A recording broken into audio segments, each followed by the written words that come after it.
జై శ్రీరామ్. నమో కనకదుర్గ. శ్రీమాత్రే నమః. శ్రీ గురుభ్యో నమః. మే నెల మాస ఫలితాలు 2024 సంవత్సరంలో మే నెల ద్వాదశ రాశుల వాళ్ళకి ఎలాంటి ఫలితాన్ని తెచ్చిపెట్టబోతుంది? గోచర గ్రహస్థితుల సంచారం ఎలా ఉంది? అన్నిటికంటే ముందుగా ప్రథమంగా అన్ని రాశుల్లో ప్రథమ రాశి అయిన మేషరాశిలో రవి శుక్రుల సంచారం జరుగుతూ ఉంది. అలాగే వృషభ రాశిలో గురు భగవానుడి సంచారం జరుగుతుంది.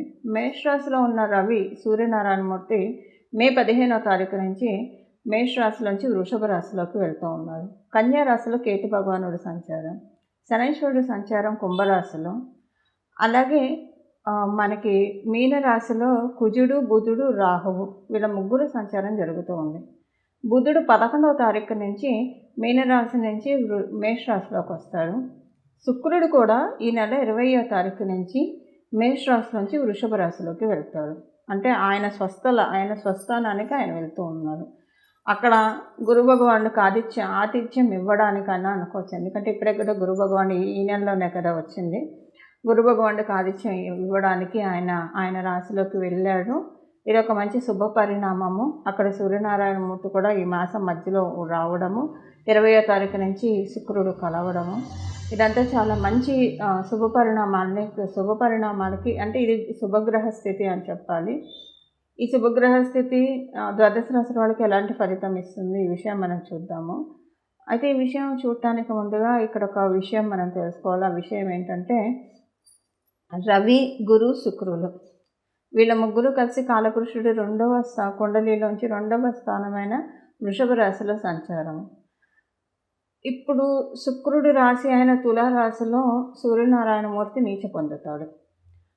అలాగే గురు భగవానుడి యొక్క రాశి అయిన మీనరాశిలో శుక్ర భగవానుడు వృత్తి పొందుతాడు. ఇక్కడ చూసారు ఆ కాంబినేషన్ ఎలా ఉందో. రవి గురుడు శుక్రుడు.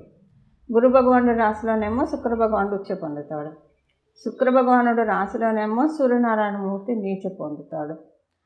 సో ఇప్పుడు ఈ కాంబినేషన్ అనేది చాలా ఫలితాన్ని మనందరికీ సూచిస్తుంది ఈ మాసము. ఆ ఫలితాలు ఏంటో మనం చూద్దాము. అయితే ఈ ఫలితాల నుంచి ఒకవేళ అడ్వర్స్ రిజల్ట్స్ ఉంటే వాటి నుంచి అడ్వర్స్ రిజల్ట్స్ అని కాకపోయినా మంచి రిజల్ట్స్ అయినా ఒకవేళ జన్మజాతకం సహకారంగా లేకపోతే పూర్తిగా అందుకోలేరు. కాబట్టి అందుకోవడానికి ఏం పరిహారం చేయాలో అది కూడా మనం చివరిలో తెలుసుకుందాము. ఇవి ఇప్పుడు ఈ వారం ఉన్న గోచర గ్రహస్థితులు.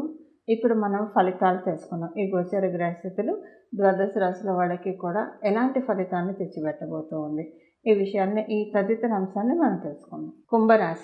కుంభరాశిలో పుట్టిన వాళ్ళకి కుటుంబ స్థానము ధనస్థానము రెండు ఏకకాలంలో బలీయం అవుతుంది. కుటుంబ స్థానం అంటే ఈ మాసం నుంచి ప్రారంభం అవుతుంది. కుటుంబ స్థానం బలంగా ఉండడం వల్ల యూనిటీ ఎక్కువ పెరుగుతుంది. సంతోషంగా అనిపిస్తుంది. ఇంట్లో వాళ్ళతోటి ఎక్కువ సమయం గడపగలుగుతారు. బంధువర్గం వాళ్ళతోటి మంచి రిలేషన్ ఉంటుంది. ధనస్థానం కూడా ఏకకాలంలో యాక్టివేట్ అవుతుంది. అంటే మీకు మీ ఇంట్లోని వాళ్ళకి ఆదాయపరంగా చాలా చక్కటి అవకాశాలు వస్తాయి. ఆదాయం పెరుగుతుంది.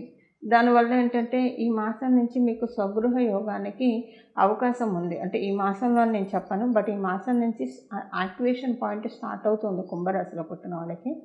బట్ ఇది మటుకు చాలా మంచి సందర్భం. ఇప్పుడు కుంభరాశి వాళ్ళకి ఈ మాసం యాక్టివేట్ అయ్యేది డెఫినెట్గా మీకు చాలా అంటే మీరు ఊహించిన దానికంటే మంచి ఇల్లు మీరు కొనుక్కోవడానికి చాలా చక్కటి అవకాశము ఈ మాసంలో యాక్టివేట్ అవ్వబోతూ ఉంది. అది మీకు ఆదాయపరంగా తెలుస్తూ ఉంటుంది. ఈ మాసంలోనూ తెలుస్తుంది, రాబోయే మాసాల్లో కూడా ఈ విషయం తెలుస్తుంది. ఉద్యోగస్తులందరికీ కూడా చాలా చక్కటి శుభ సమయం. కాకపోతే ఉద్యోగస్తులకి మీ మాట విషయంలో మీ కమ్యూనికేషన్ విషయంలో చాలా జాగ్రత్తగా ఉండాలి. కమ్యూనికేషన్ అంటే మీకు మాట సంబంధిత విషయాల్లో కొంచెం వాగ్వివాదాలు జరగవచ్చు మీ తోటి వారితోటి. అందువల్ల కేవలంగా ఉద్యోగస్తుల మాట విషయంలో చాలా జాగ్రత్తగా ఉండాలి. మరియు ఉద్యోగస్తులందరికీ ఈ మాసం థ్రోట్ ఇన్ఫెక్షన్ రావడానికి అవకాశం ఉంది. సో ప్లెంటీ ఆఫ్ వాటర్ తీసుకోండి. ఇది కేవలంగా ఉద్యోగస్తులకు వర్తిస్తుంది. వ్యాపారస్తులకి లేదా మిగతా సెగ్మెంట్లో ఉన్న వాళ్ళకి ఈ విషయం వర్తించదు. ఉద్యోగస్తులు ప్లెంటీ ఆఫ్ వాటర్ తీసుకోవాలి ఈ మాసంలో. అప్పుడే ఆ థ్రోట్ ఇన్ఫెక్షన్స్ ఇలాంటివి రాకుండా మీరు కాపాడబడతారు. ఇంకా మనం వ్యాపారస్తులకు చూసుకుంటే వ్యాపారస్తులందరికీ ఇందాక చెప్పినట్లు బాగా ఉంది. సీనియర్ సిటిజన్స్కి బాగా ఉంది. మీ పిల్లలకు కూడా బాగుందనే చెప్పాలి, ఎలాంటి ఇబ్బంది లేదు. ఇది ఈ మాసం యొక్క గోచర గ్రహస్థితుల ఫలితాలు కుంభరాశిలో పుట్టిన వాళ్ళందరికీ. ఇప్పుడు పరిహారం చూద్దాము. ఈ పరిహారం ఏంటంటే ఈ మాసం అంతా కూడా మనకి 15వ తారీఖు నుంచి వృషభ రాశిలోకి సూర్యనారాయణమూర్తి, 20వ తారీఖు నుంచి శుక్రుడు గురుడితోటి కంజాయిన్ అవుతూ ఉన్నారు. మొదట్లో మనం చూసాం కదా, వీళ్ళ ముగ్గురు కలయిక విశేషం అని చెప్పి. సో ఇప్పుడు దీన్ని మనం ఒడిసి పట్టుకోవడానికి, ఇది ఇచ్చే అడ్వర్స్ రిజల్ట్స్ నుంచి తప్పించుకోవడానికి, అలాగే ఈ యోగము ఇచ్చే 3 గ్రహాలు కలవడం అంటే ఒక యోగం. ఇచ్చే యోగాన్ని ఒడిసి పట్టుకోవడానికి ఎలాంటి పరిహారాలు చేయాలో ఇప్పుడు మనం చూద్దాం. గోసేవ చేయడం చాలా ఉత్తమం ఈ మాసం అంతా కూడా. ప్రతిరోజు ఉదయాన్నే లేవంగానే గోమాత గోమాత గోమాత అని మనసులో స్మరించుకోవడము. అలాగే మీరు స్నానం చేసిన తర్వాత గోశాలలకు వెళ్ళి గోవుకి ఏదో ఒకటి తినిపించడం. మీ ఇంటి దగ్గర గోవులు వచ్చాయి అంటే ఇది ద్వాదశ రాశుల వాళ్ళకి వర్తిస్తుంది. గోవులు వచ్చాయంటే వాటికి ఏదో ఒక ఆహారం పెడితే చాలా మంచిది. ఈ వారం మీరు పెట్టే ఆహారము సాక్షాత్తు గోవుల ద్వారా దేవతలు తీసుకుంటారని చెప్పి అర్థము. ఏదైనా హోమాలు చేయించుకుంటే చాలా మంచిది ఈ వారము. ఈ మాసము ఏదైనా ఒక హోమం చేయించుకుంటే మంచిది. అలాగే ఈ మాసంలో పితృ కార్యక్రమాలు చేయించుకుంటే, సూర్యనారాయణమూర్తి పితృకారకుడు, ఈ మాసంలో పితృ కార్యక్రమాలు చేస్తే చాలా మంచిది. పితృదేవతలు ఆశీస్సులు చక్కగా అందే శుభ సమయంలో మనందరం ఉన్నాము. అందువల్ల పితృ కార్యక్రమాలు చక్కగా మీరు చేయించినా సరే, లేదా మీ తరఫున ఎవరైనా చేయిస్తానన్నా వాళ్ళతోటైనా సరే మీరు చేయించుకుంటే కనుక చాలా అంటే చాలా చక్కటి శుభ ఫలితాలు వస్తాయి.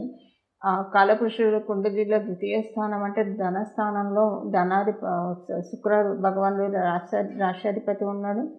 అలాగే డబ్బులనిచ్చే దాత గురు భగవానుడు ఉన్నాడు. అంటే అదృష్టం లక్ అంటారు కదా, లక్కనిచ్చే దాత గురు భగవానుడు ఉన్నాడు. ఐశ్వర్యాన్ని కూడా సూర్యనారాయణమూర్తి ప్రసాదిస్తాడు. సత్రాజిత్తుకి ఎలాగైతే సమంతకమణిని ప్రసాదించాడో అలా ఆయన మనం ఎలా ఆరాధిస్తే అలా మనకి ఫలితాలు ఇస్తారు. అలాంటి సూర్యనారాయణమూర్తి కూడా వృషభ రాశిలో ఉండడం వల్ల పితృ కార్యక్రమాలు విరివిగా చేయాలి. మీరు చేయలేకపోయినా మీకు తెలిసిన వాళ్ళు చేస్తుంటే చేయించండి. అలాగే గోసేవ చేయండి. గోమాతకి ఏదైనా పెట్టడానికి ప్రయత్నించండి.